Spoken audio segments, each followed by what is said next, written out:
Hello, today we are going to do a quick flight in the 737-800 to try it out properly. We're going from Sestri in Italy down to Naples. Most of the reason we're doing this flight is because I discovered this standard approach route, which I thought was quite comical, so I thought why not have a go at it. So this is Little Nav Map, by the way, a free navigation app that you can download off the internet that integrates with Microsoft Flight Simulator that will show progress of your flight. Okay, so what do we do first? Let's go and get inside the aircraft and get it powered up, shall we? So first thing we do in the 737 is go and turn on the flight computer and go to the FS Actions, Ground Services, turn on the or request the ground power. FMC, that's the word I was looking for and couldn't think of. Flight Management Computer. Okay, let's have a look. Let's go and make sure the parking brakes are on. We can't do it just yet because we're on cold and dark. Okay, so Control 6. Now we have the ground power on. We can go and turn the batteries on, and we can go to ground power straight away as we have the ground power connected. And then we go overhead and we can turn the inertial navigation system to nav. Wait for it to say align. Same on the right inertial navigation system, and it should come up align. Change this to HDG STS. Okay, I'm using a printed checklist, by the way. I will make it available in the notes for you to follow. Control 6, emergency lights go to armed, and we close the panel on that. Window heat goes to on. Probe heats go to on. If you want a more complete description of what I'm doing, I've got an earlier video just going through the startup. I'm going to whiz through it pretty quickly today. So we're going to go down now and program the flight into the FMC. So we go into the FMC menu, we clear the message about the nav data, we go and set up the position, so we go next page, select the GPS, drop it into the RS position. Now we're going to put in a reference airport, which is LIMJ, L-I-M-J. And we go to route, and we copy the scratch pad LIMJ into origin, then we put a destination in, which is L-I-R-N, L-I-R-N. Flight number, we don't need one. Runway, we are taking off from Sestri on runway 10.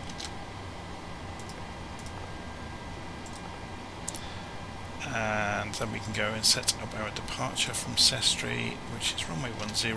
We are going to follow the Unit 8K standard instrument departure. So Unit 8K, there it is. Then we go to route, activate, execute, and we go and look in the legs page. We've obviously got legs, and we're going to program this straight in today. So standard approach route is ALAX 1A into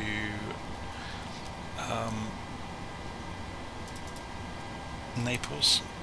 It's the Capodichino airport at Naples. Capodichino, sorry. So ALAX 1A into runway 24 on the ILS. Okay, so we go to departure arrivals into Naples, runway 24 ILS, PQR, interesting, there's lots of them, look. Next, ILS S, runway 24.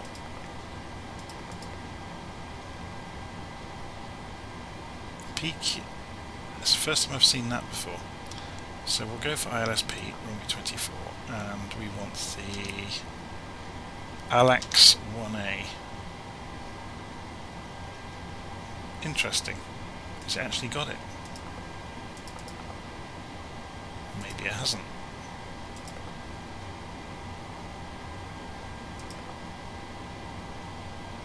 Departure.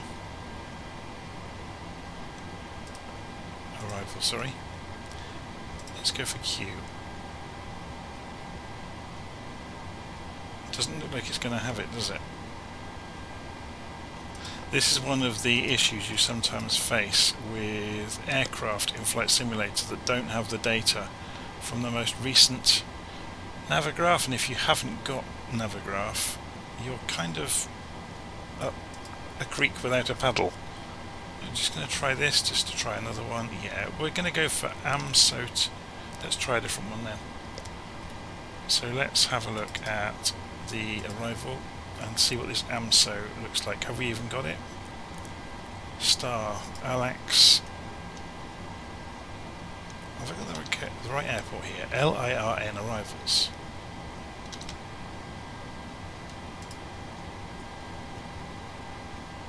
That will do. So PNZY, insert. We've got 2W. This is massively different. Runway 24.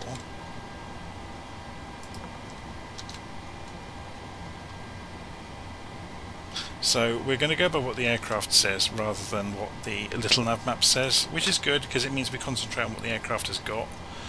But obviously this points towards the, unless you have Navigraph, the data in the 737 is massively out. Anyway, legs. We're going to go via Elba and Tarquinia. So ELB and TAQ. So ELB we'll put into the legs, and there's the Elba VOR, and TAQ we'll put into the and then we go next page and we pull this back over the top of there. We execute that. Let's just have a look further through this, see if there's anything else in here. Okay, so it all looks good so far. It's a shame about the Star, because the other one, the Alex one, was much better. But the 737 just doesn't have it in its database. Okay, we need to go and set up the initialization data for, if we can press Control 3 to get a better look at this. 0 fuel weight. We're going to leave the numbers on the fuel and the passengers on the default. We'll have more than enough to do this route. So £1,000 on the reserves, cost index, we're going to go for 100 to see if it gets us a better climb out. Just a bit of a test really. 360 for the flight level, which is 36,000 feet. Execute that. N1 limits, we'll leave that as is. We'll go 5 degree flat for takeoff. We'll transfer across the V-speeds. We'll calculate the centre of gravity. Leaves us 5.13. So let's spin the elevator trim until we get 5.13 or thereabouts on the elevator trim meter.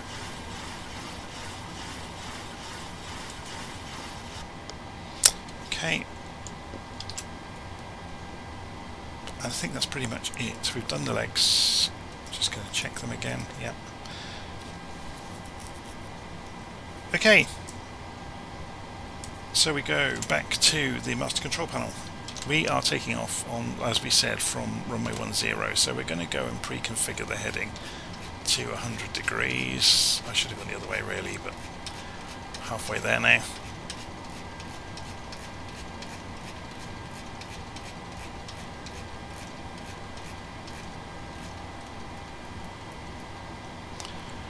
We're going to 36,000 feet. Let's have a look at the restrictions on the standard instrument departure. So it's just above, basically. So we can go, for the purposes of this flight, for the demonstration of the simulator, we're just going to go straight to our cruise altitude, which would be 36,000 feet.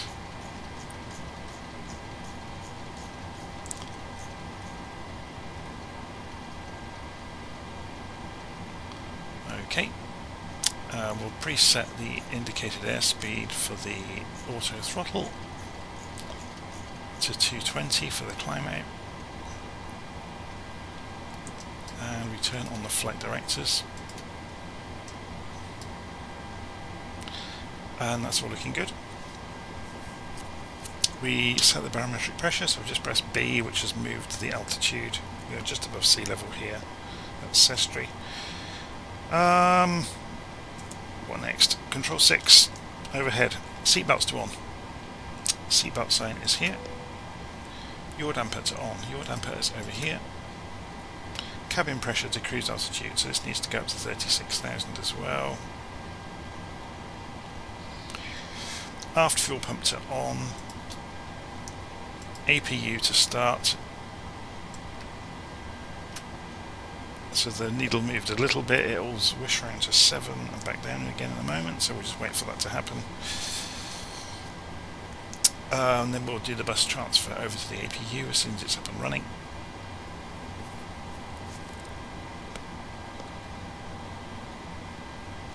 So there goes the exhaust gas temperature for the auxiliary power unit. It will raise to 7, then fall back to about 4, and then the APU will become available.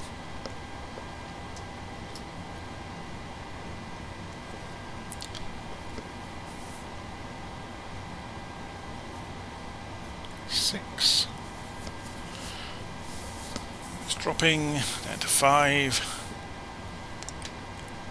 Down to 4, and we should get bus transfer available any moment. There it goes. So we transfer power over to the auxiliary power unit. It means we're no longer using ground power.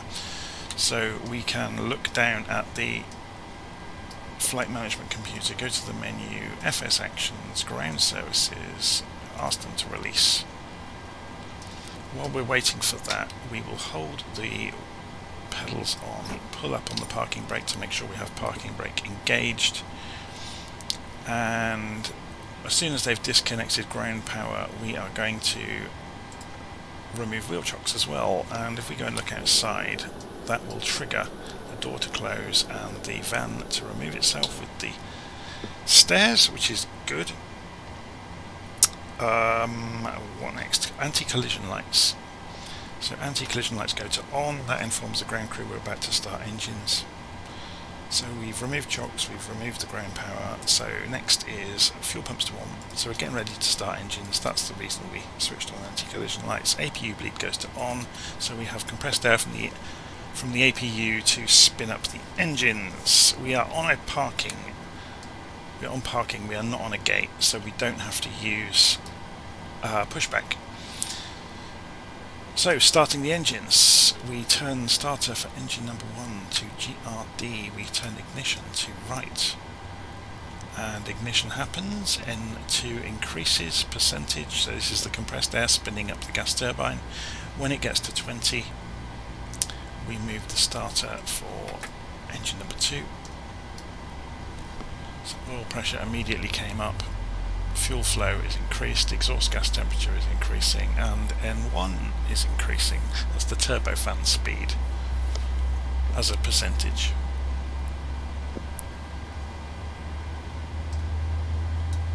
Okay, the switch for the engine start will go back to off on its own when it's ready, and that will be the trigger for us to start engine number 1. We'll alternate the ignitions, or igniters I should say. Waiting now for N2 on engine number 1 to come up to 20.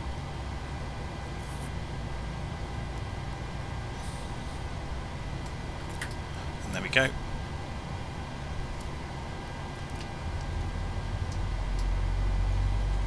Just going to check the volume levels so you get to hear things happening in the aeroplane. Yeah, I think you can hear them. Good. So we just wait for that to happen.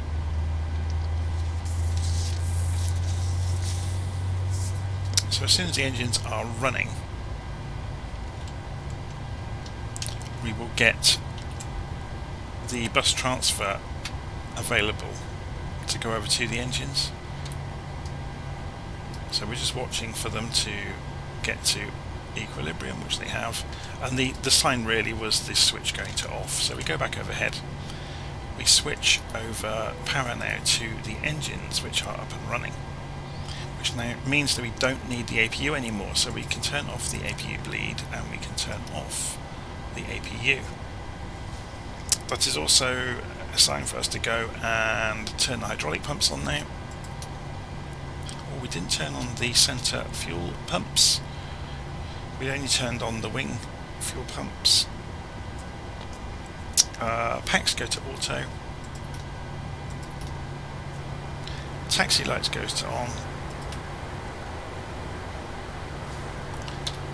We move flaps to take off position. Let's just have a quick look at that to make sure they've gone to the right place. Yes, 5 degrees on the flaps. Position lights now go to strobe, so we'll look overhead. So it's on steady at the moment, so we want to go to strobe.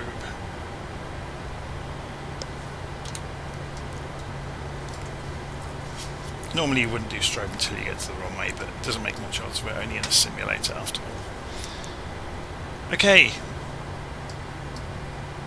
we release the parking brake. To do that we have to hold the brakes on, which releases the parking brake, then we release the brakes and it releases. Let's have a look outside. So we are going to turn left and taxi. That way I guess we could turn right and spin round, couldn't we?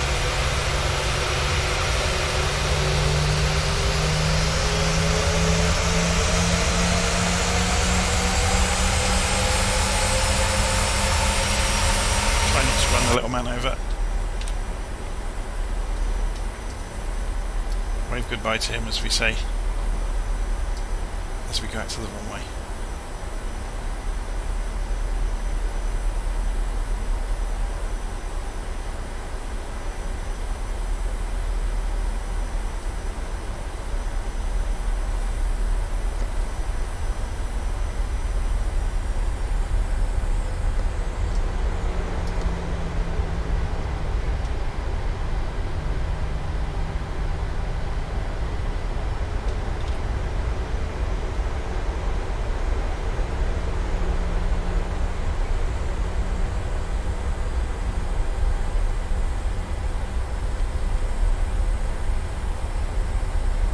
Okay, so we taxi down.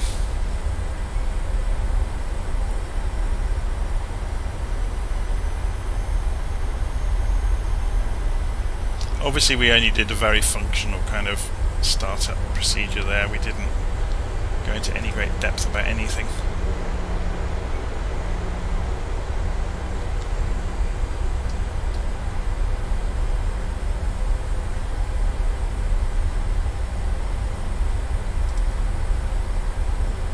Switch LNAV on. Switch vertical speed mode on. I wonder if this will let us, I wonder if it will retain what we put in. I'll go for 2,000 feet a minute.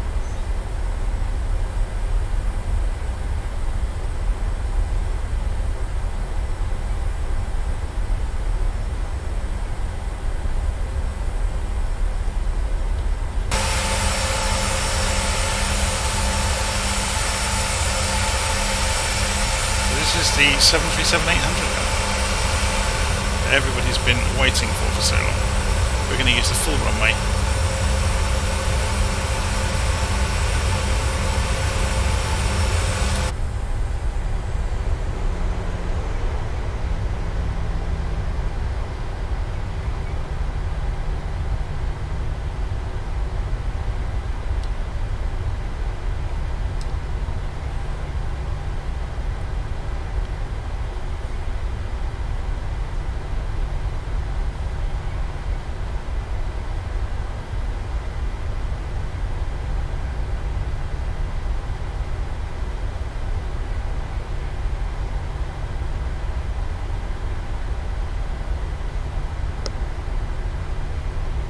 Okay, no need to hang around, let's go.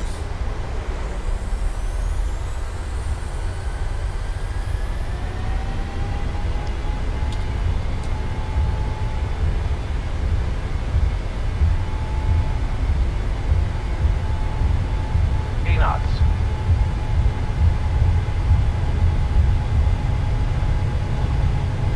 Get back on the centre line.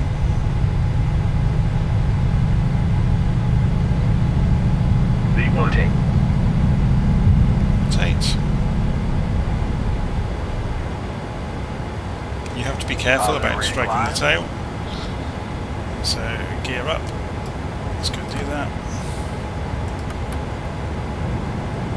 Okay, let's keep an eye on these numbers. I'm going to engage autopilot.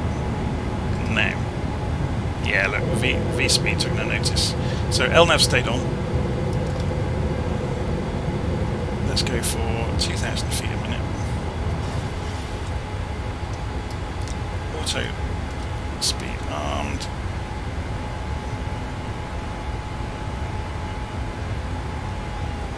We can immediately go for flaps up and 250 knots now. Until we get to 10,000 feet. Let's have a look at it from outside.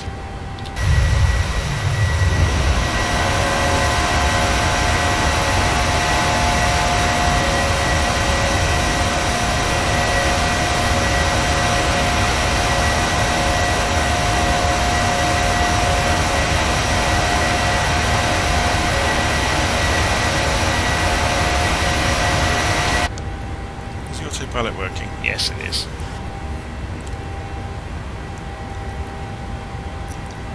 So let's have a play with the EFIS display. Oh, let's go and turn TCAS on while we're at it. So TARA should be good to go. We can press the TFC button, which puts the range rings up.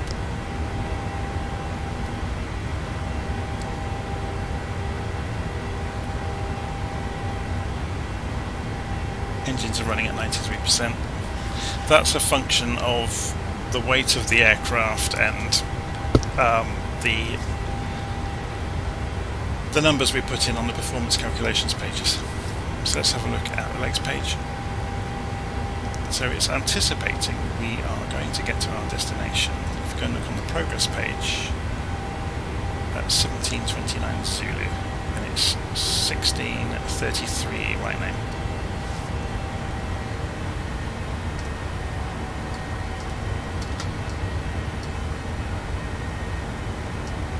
Be over the ocean most of the way, so there's not going to be a great deal to see, I'm afraid. So I may well pause the video now. The aeroplane is basically going to follow this flight plan like a robot. You can see it's making the turn already. There's the next plane, Ixito. It's going for next, which is over here. We're climbing like a crazy thing out over the ocean. There's really nothing to see now for the rest of the flight until we get near to approach. So I'm going to pause recording and pick it up again on approach. So I'll see you in a moment.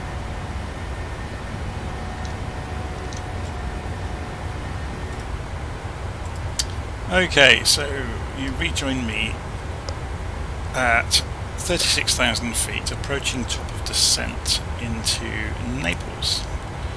So if we have a look at little nav map, let's make this window bigger.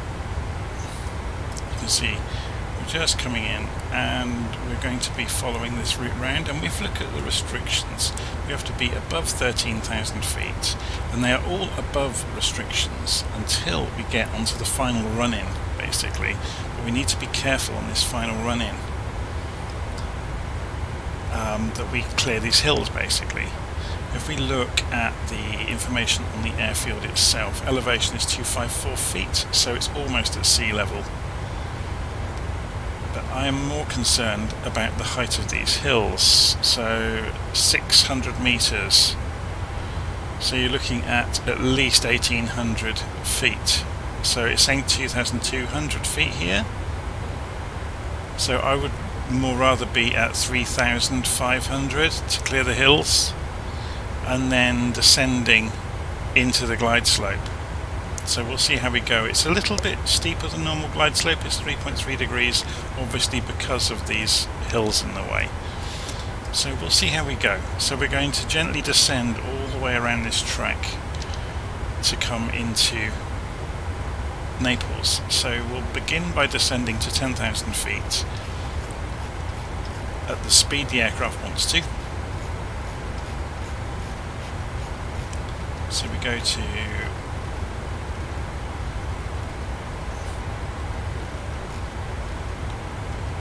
10,000 and we do a level change. See, and the aircraft is pulling the throttles back in order to descend. Yeah, so level change automatically causes that to happen. So it's going to descend to maintain the same target speed but with less thrust. So it's going to maintain its best glide angle, essentially, to descend quickly. And you can see a line has now appeared on this chart to see how quickly we can get there. Now if this doesn't get down quickly enough, we can use the spoilers to come down more rapidly.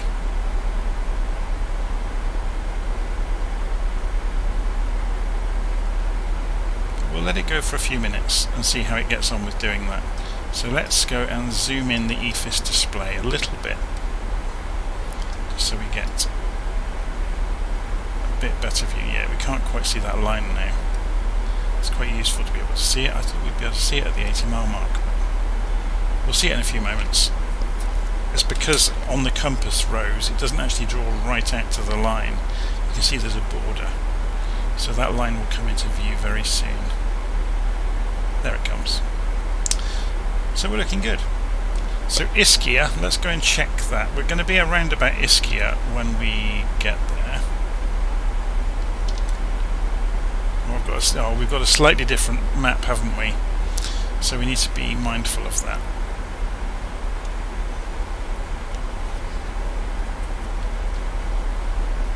So we just let the aircraft descend. We will also, while we are doing this, when we get a bit lower, we will switch back from Mach number on the indicated airspeed to knots. The reason you use Mach numbers at higher altitudes is because they are more consistent than indicated numbers of knots, because this is measured by air pressure, and obviously at higher altitudes the air is very thin, so your speed over the ground diverges more and more from your speed through the air, or your indicated speed through the air. As you can see, we have tons of fuel. We always knew we would have far too much for this journey, but it doesn't really matter. It's going to be an interesting one to fly the 737-800, or to do the approach, just to see how it handles with a much bigger, heavier aeroplane on the runway. So let's go and have a look at how long the runway is at Naples. So it's 8,500 feet long, so we should be absolutely fine. But it's something we'll have to keep in mind. Especially seeing, how reluctant it was to take off. Or to climb out, I should say.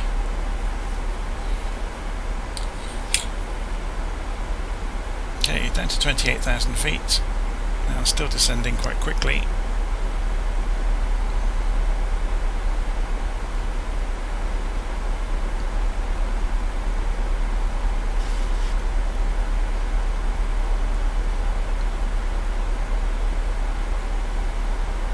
So we're going for PNZ, then Ischia. Is Ischia actually on this chart? Can we improvise something that looks similar?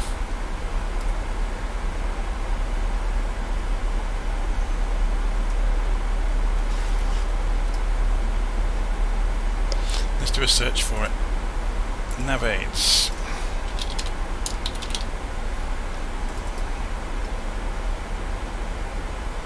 That's interesting. So this is looking to go straight over the... Is this looking to go straight in? That isn't what we expected at all.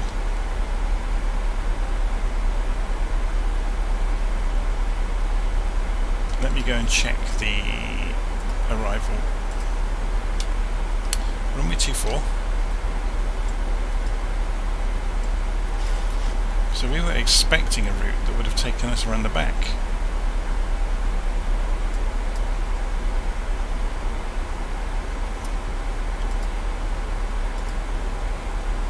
So let's just double check this while we're descending. Show arrival procedures.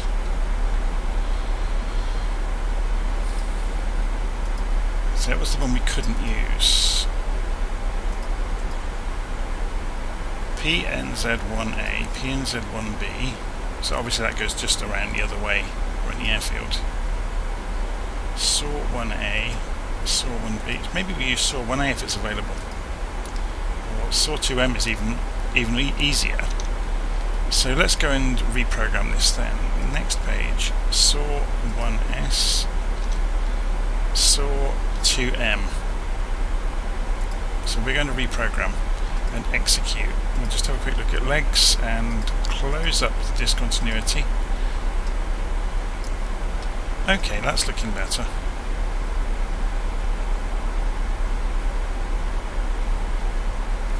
Except this has made a real mess of it.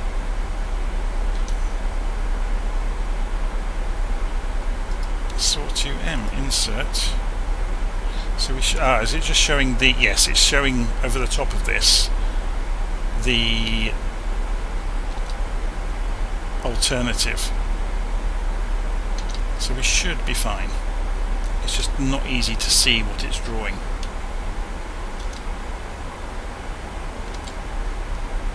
Ischia. Let's go and check these. Vunho. So we're coming in at the moment from here, aren't we? So add Ponza. I'm just trying to make this look a little more like we're seeing. There's Ischia, then onto SAW. Yeah, I've not got Vunho. This has, so we're going to remove Vunho. And that makes it a lot more sense. Makes it make a lot more sense. Let's go have it next. There's another discontinuity here. We just spotted that in the map. So execute. There we go. That looks a lot better. So we're coming in, then we come around here, and then back down. Very good. Down to 18,000 feet. So we're going to pretend we're in America now, and we're going to switch from standard to local barometric pressure, and we're going to look up on the map information for the destination airfield, and we've got 1011 as the QNH, so we want it in hectopascals, and we need this to be 1011, and that will therefore make our altitude over the ground match the destination runway. Sorry, altitude above sea level I should say, match the destination runway. We'll also start programming things for the destination. So the destination runway direction is 234 degrees, and we keep the ILS in view here. So we're not in heading mode, remember, but we're going to pre-program this to do 234 degrees before we get there. So 234.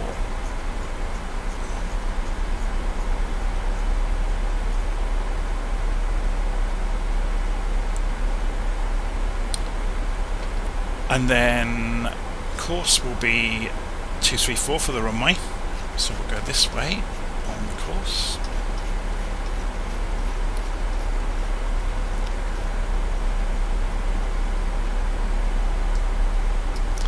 Nav 2 course will be 234 as well. So we're basically going to program both Nav 1 and Nav 2 to match the ILS. And we'll have a play with using the systems on the way in. So now we're going to look at the Nav Radios, so we need to tune them both to 109.50. 109.50. Transfer that to active. 109.50. Transfer that to active. And we're looking good. We are going to turn the TCAS over to TA only. So we're basically telling other people where we are. Let's pull the zoom down on this a bit further so we can see this line that we're drawing through the sky. We're coming down towards 10,000 feet, and we will need to get the speed down now to 250 knots.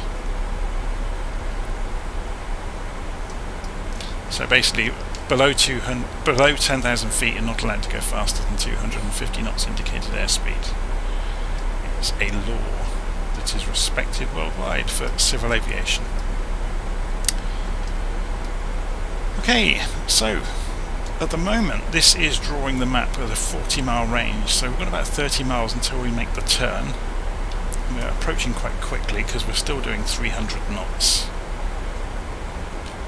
You will notice the indicated airspeed, well, as soon as we got low enough, switched over to use indicated automatically away from Mach number. You can use this button to switch it yourself.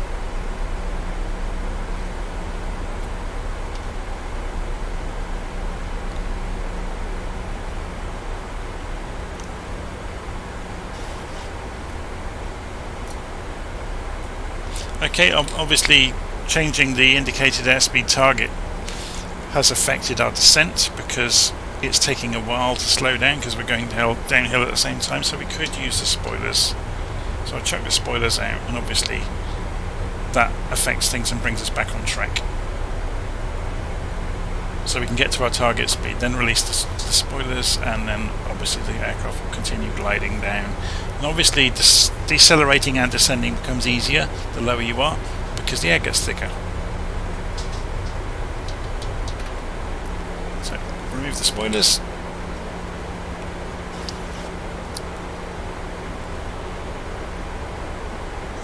So if we look out over the side, we might even be able to see the airfield. No, it's too far away.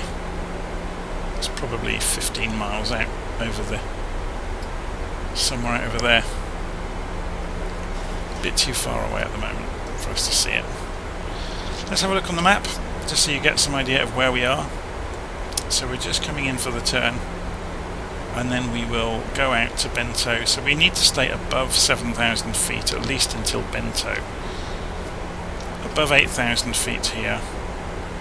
Yeah, that's where the restrictions start, and we've got an above 10,000 actually at this waypoint here, D036T. So we'll stay at 10,000 feet at least until then, and then we'll start dropping. There's a lot of information on this screen, isn't there?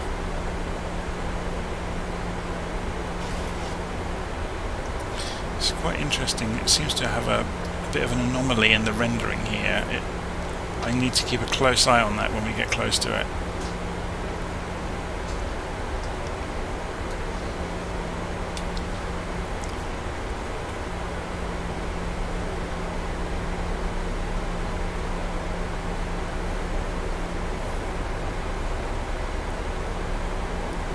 So the engines will start to spool back up now to hold us at 250 knots as we get to 10,000 feet. And here they come.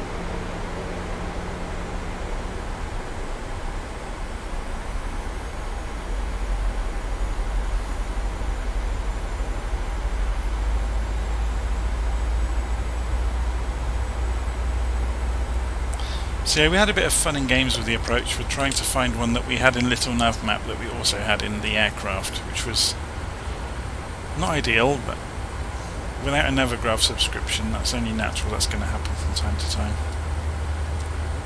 Because Navigraph essentially gives the aircraft that have their own database, like the 737, it gives them the same data as Little Nav Map.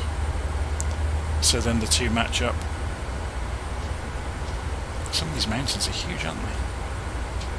Oh, there you go, that's a volcano though, isn't it? Of course it is. It's Vesuvius. So if you look on the map, Vesuvius is famous because it obliterated Pompeii many years ago. So Pompeii's just down to the south of it on the bay here.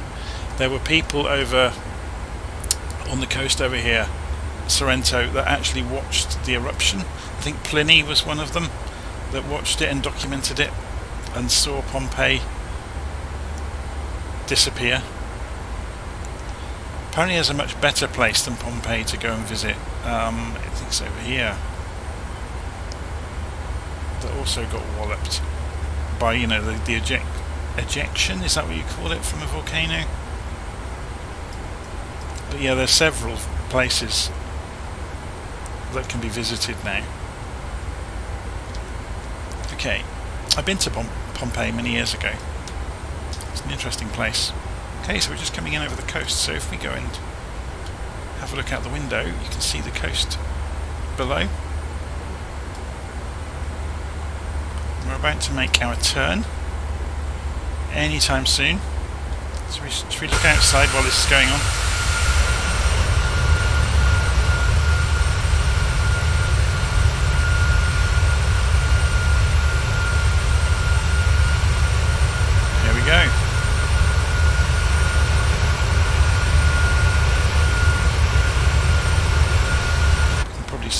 more out of the window now, yeah.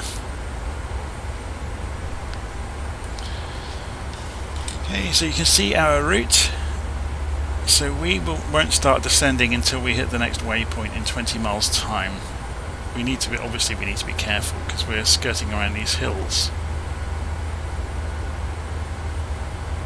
But this will take us in to Naples. Get a very nice view of Vesuvius as we go past. It's amazing really, isn't it, to think that entire top of the hill went straight up and came down over here in the bay. Buried Pompeii. The pyroclastic flows flowed over Herculaneum, wasn't it?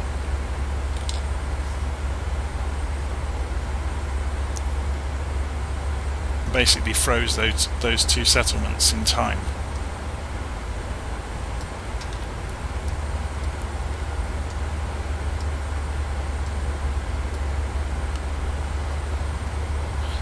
Okay, getting closer. So we will drop to 9,000 feet once we get past D036T, Delta 036 Tango.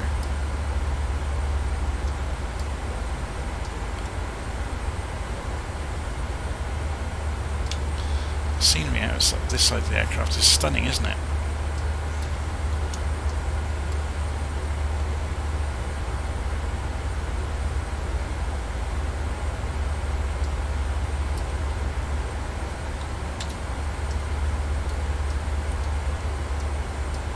I haven't actually looked around at the 737 since installing this latest version. I guess I have to unlock the door to open it.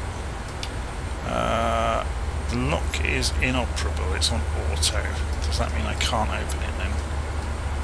Do I have to flick switches or something? That's a shame. But I can get the seat out, which is quite cool. Presumably to put this back away I just click on it. Yeah.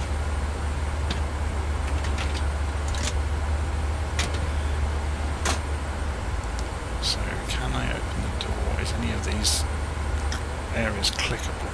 What about the hammer?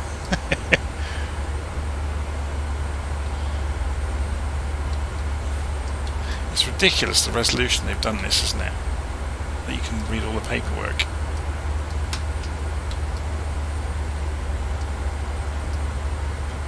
Very good fluff on the seats as well.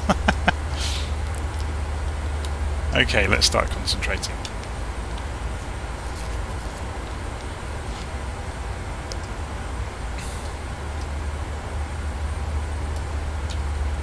There's the top of Vesuvius, and there's the bay.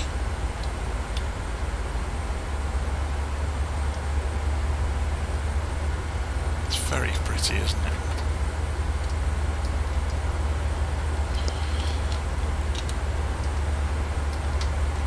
Should we get the classic photo of the airport with Vesuvius and me.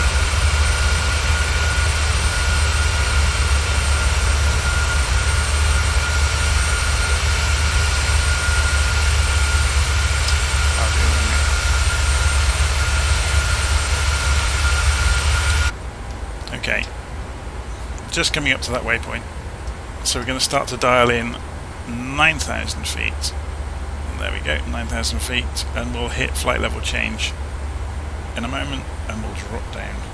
We could go to 8,500.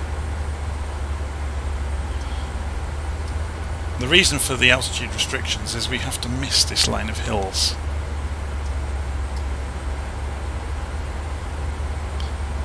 So we'll zoom in again. So we're just coming past the waypoint, so we're going to hit the level change button.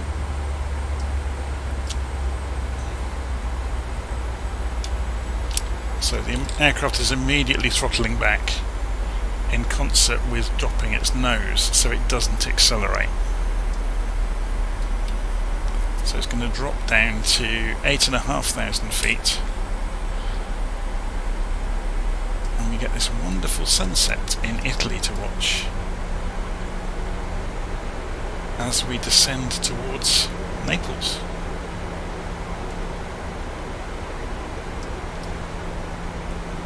It's tempting just to watch the sun set and not concentrate on the aeroplane, isn't it?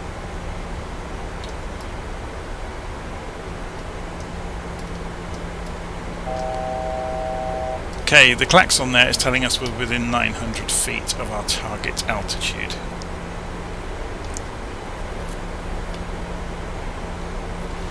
So we're about 8 miles away from our turning point.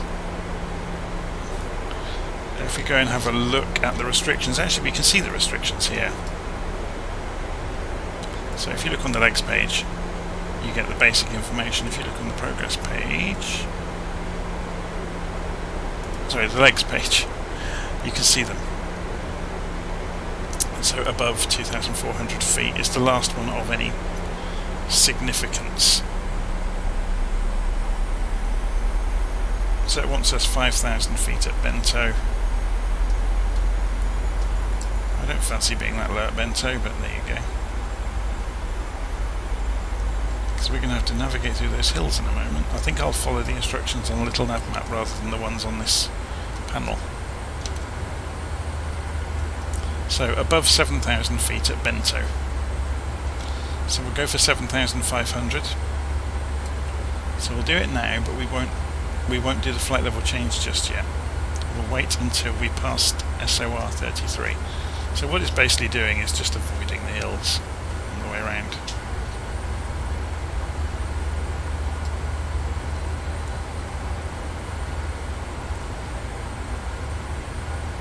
And yes, we could get the aircraft to do all of this automatically on VNAV mode, but I think it's more fun to actually do some of the programming yourself, to actually, you know, be involved.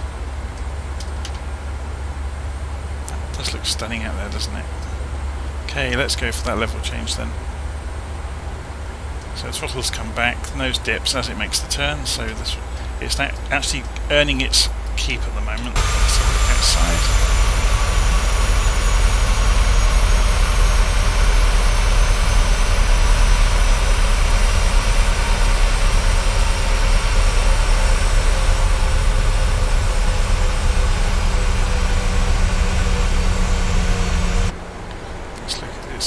Inside.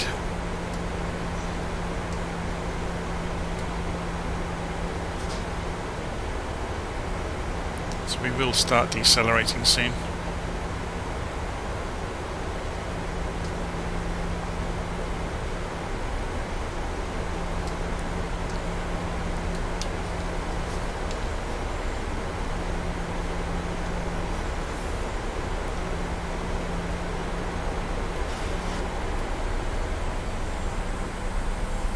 Now, if you remember, we programmed the ILS earlier, so we should be able to pick it up fairly soon.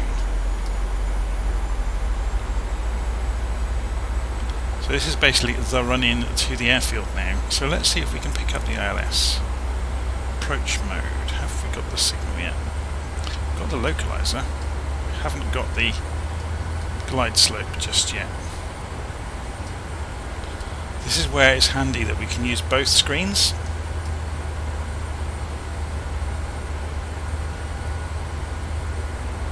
So we're down to 7,500. We want to be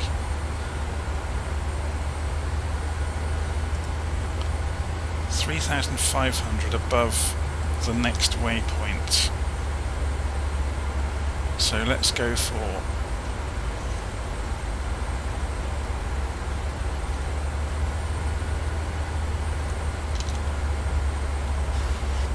to maintain above that one. Let's have a look in front of us. So yeah, we're following the shallow line through the hills basically.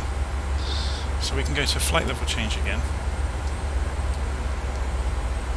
And we can see we are above the glide slope. The glide slope is now come on. So we are going to do everything in our power now to slow down and to get below it.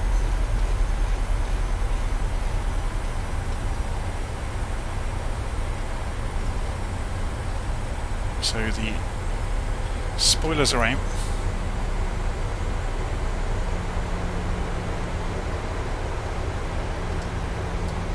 See, there's the hill.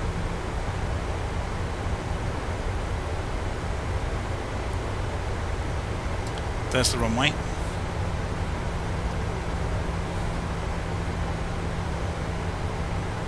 The reason we have a fuel warning is because the centre tank's empty and we've left the pumps on.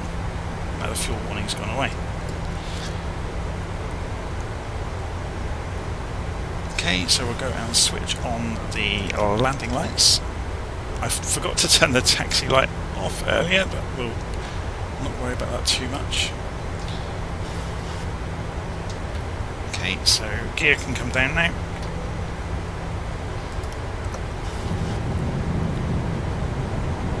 Also starting the flaps travelling.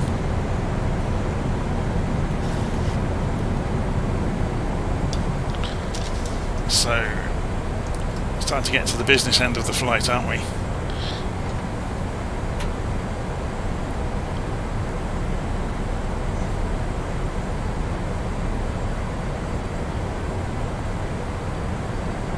So we're descending to get below the glide slope, then we can engage approach mode, and then we can go for the ILS. And we are broadly on track already, so the lateral navigation has put us on the centre line, but we are not below the glide slope, we're above it at the moment, which is why we're coming down and descending and slowing down as we go.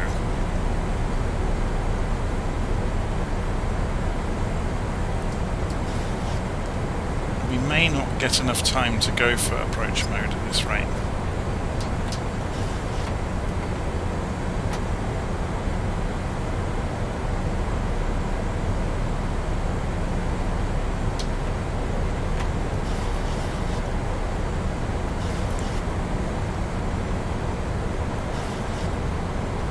Let's sit down in the cockpit.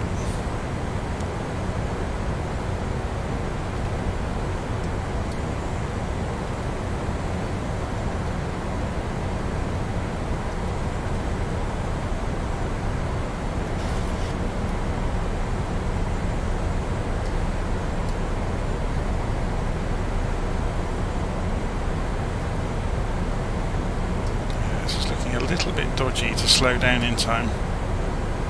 We were a little bit high over the hills. I was being a bit too conservative.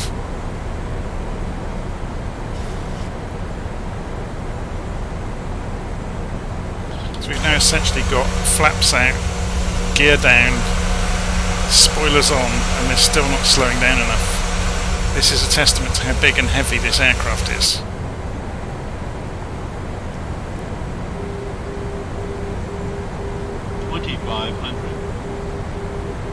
I think we'll be fine.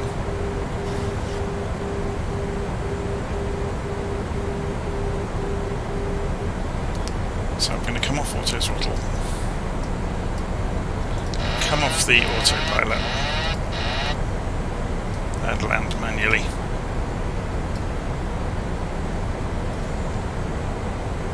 So I am in control. I'll just wiggle the wings to prove that.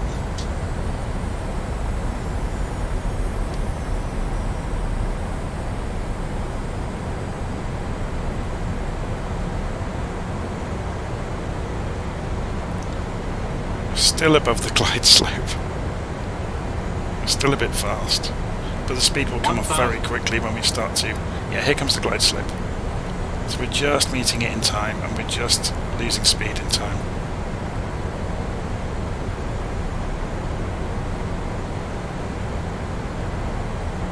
So I'm going a little bit below the glide slope on purpose, because then I can bleed the speed off. Glide slope. Glide slope. Glide slope. Glide slope. Glide slope. Glide slope. Glide slope. Glide slope. Yeah, I'm doing that on purpose. It doesn't realise, does it? There we go. It's perfect. 100. 50. 30. 20. 10.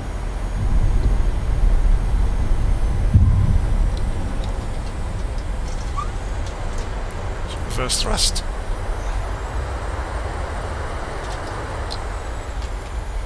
Look how quickly that stopped. When we had the wheel brakes and reverse thrust going. That was quite stunning actually. Okay, so it was a bit hair-raising, getting rid of the speed in time on the way in. but it was fine in the end. So landing lights can come back off. Generally on the taxi back in you would go and start the APU as well, so we will do that.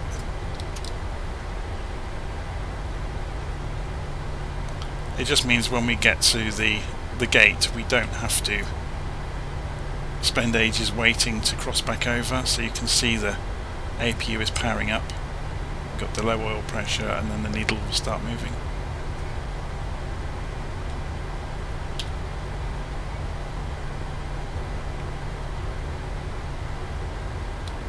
So where should we go park? Somebody that's just got onto a gate over there.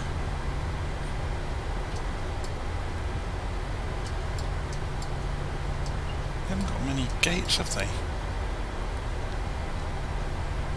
They might have to park out on the...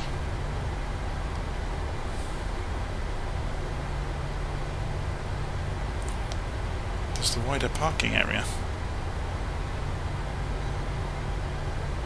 Or is this another gate the other side of this Eurowings aircraft? Yeah, I think it might be.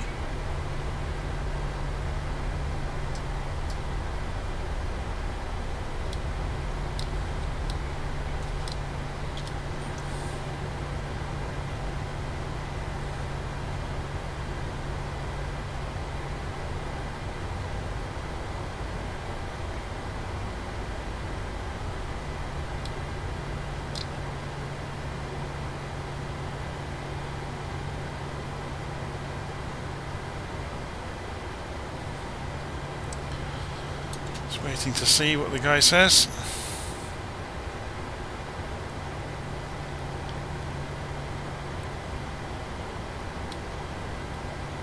That's it. Okay, so we hold the brakes on and that lets us pull the parking brake up. Then to switch over to the APU we go Control 6 and we pull down the middle levers, which means we're now using the APU for power, so we can go and switch things off around the aircraft without losing power to the systems. So we can pull the levers on the engines and the jet engines will die, which is fine. And I'm not going to go through the full shutdown sequence. It's pretty obvious what you would do at this point. You know, you just go and undo everything we did earlier, basically. So we can turn the packs off. We can tell the passengers now to turn the seatbelt sign off, and obviously you'd hear bedlam behind us as everybody makes a race for the baggage carousel. I've never quite understood that. So obviously you go and turn all this stuff off that we turned on earlier. So the oil dampers come off. The fuel pumps can come off now, except for the aft one, which is being used by the APU. Hydraulics can come off, and overhead I guess we can turn off the arming of the emergency lights, and overhead we can go and turn the inertial navigation system off and turn this back to, if I can get the mouse to it, I have to click it, I guess. There we go. Okay, so aircraft is very nearly cold and dark. All that remains to be done is to turn off the APU. Oops, wrong way. Done it twice. So APU goes to off, and then the battery goes to off. So we open the battery hatch. Oh, it's up here, sorry, that's the wrong one. And off. And the aeroplane will eventually be cold and dark again. So you'll see this will hold on to power for a few seconds. There it goes. And now we can go and greet the passengers and say goodbye to them all. Obviously, in the real world, we would have had a communication with the ground services to do all sorts of things, which I haven't bothered with. We can see some of that if we go into the menu. So hold the menu button down, go into PMDG setup. Sorry, wrong menu. If we go into FS Actions, and I think it's in ground. Is it ground services or ground maintenance? We could ask for the chocks. So we can set the chocks. We could request ground power now if we wanted to, request an air conditioning unit and all the rest of it. We've got jet weight inhibit at the moment. I think that's because we've got the APU running. So if we go to request this, let's see what happens.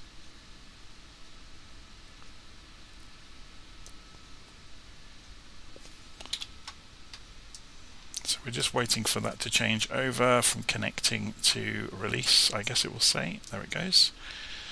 And then we can say use ground power instead of the APU. We can turn, oh, the APU is already off, so we've got some power back. Oh, of course we'll need power to open doors and things. FS actions, ground services. No, it's still saying inhibit. I'm not going to get into that because there's a whole other subject and there's a ton to learn there as well. But it's good fun, isn't it? You can go into ground maintenance, and we can say service the hydraulic fluid, service the engine oil, refill fire bottles and oxygen bottles. There's pages and pages of this stuff. So menu, PMDG. There's lots and lots of options as well in terms of the simulation of, you know, how real you want it to be, and the loadout of the aircraft. Again, I'm not going to get into that today, but that was good fun, wasn't it? Did a quick flight. Oh, I didn't turn the lights off. That's a bit naughty. So taxi light goes to off, strobe goes to off, anti-collision light goes to off, and that's a bit better.